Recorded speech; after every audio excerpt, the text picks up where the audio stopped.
Today on Ghost Toast Kitchen, we are going to show you how to use one avocado to make two dishes. Welcome to Ghost Toast Kitchen and thank you for watching. So we're going to start by making boiled eggs, and then we're going to make avocado toast. And it starts boiling your eggs. First, add 2 cups of water to a small pan, and then put in 2 eggs. The water should cover the eggs completely. If you don't quite cover the eggs with the 2 cups of water, then simply add a little bit more water. Now, you want to boil these until they are hard. Typically, that takes around 15 to 18 minutes, depending on the temperature of your stove. If you want to make your eggs easier to peel once they're done, then simply add a tablespoon of vinegar to your water. The vinegar will help to weaken the shell of the egg by dissolving some of the calcium that makes up that shell. Don't put too much in though, because you don't want your shells to break while they're boiling. Here you can see the effect of the vinegar on the eggshells. As the vinegar does its work, it's going to form bubbles from the reaction of the vinegar with the calcium in the eggshell. Don't worry about the bubbles, they're completely normal. Now, after your eggs are done, you're going to peel them. As you peel them, be sure to get the membrane off that will sometimes stick to the egg. Once your eggs are peeled, they should be slightly shiny. They should not feel rough to your finger. If they do feel rough to your finger, then that membrane is still there. You want to make sure that you get that off of the egg. Once you've peeled your egg, simply cut them in half to make deviled eggs. You're going to cut them lengthwise, and then you're going to remove the yolk. And you're going to put that yolk into a bowl. To your yolks, you're going to add just a pinch of garlic powder. And then depending on the flavor profile you're looking for, you can add about a teaspoon of cilantro or a teaspoon of parsley.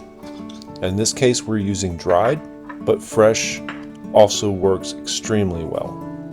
Of course, as these are avocado deviled eggs, we're going to take a small avocado and cut it in half. Now we're cutting it lengthwise just to give us a larger area, make it just a little bit easier to get the seed out. Just score your knife all the way around and then twist the avocado to show the seed and the interior. Your avocado should be nice and kind of greenish yellow. If you start to see black streaks, then your avocado is going bad. Now, one of the easiest ways to remove the avocado from its skin is to cut it in a crosshatch pattern. Cut across the avocado and then cut the length of the avocado, just the fleshy part though. And then use something like a tablespoon to just lever the avocado out. Just scrape the avocado out and into your bowl. And for this, we are using half an avocado. And there you have it. The avocado peel or skin is perfectly empty. To keep the avocado from turning brown, we're going to add about 1.5 teaspoons of lime juice, and then we're going to proceed to mash all of the ingredients together. I'm using a spoon here, but you can certainly use a fork as well. Either way works. But basically you want to get a nice creamy consistency with the avocado, the cilantro or parsley, and the egg yolk all mixed together. Once all the ingredients are mixed together, you're just going to want to scoop it up and put it into a sandwich bag, and we're just going to pipe that filling back into the eggs.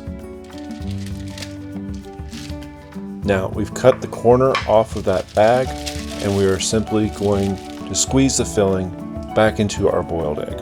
Finally, after you've filled your egg, you may want to put a little bit of bacon or perhaps a tortilla chip onto the top of the deviled egg. This will give it a little bit of extra flavor and a crunch factor that wouldn't otherwise be there. Moving on to the avocado toast. This is really very simple. As we are using the leftovers of the deviled egg mix, we're just going to add it to a piece of wheat toast. Of course, the first thing you do is cook your toast. You can then squeeze some of your filling onto your toast and spread it out. This makes a great breakfast for multiple people.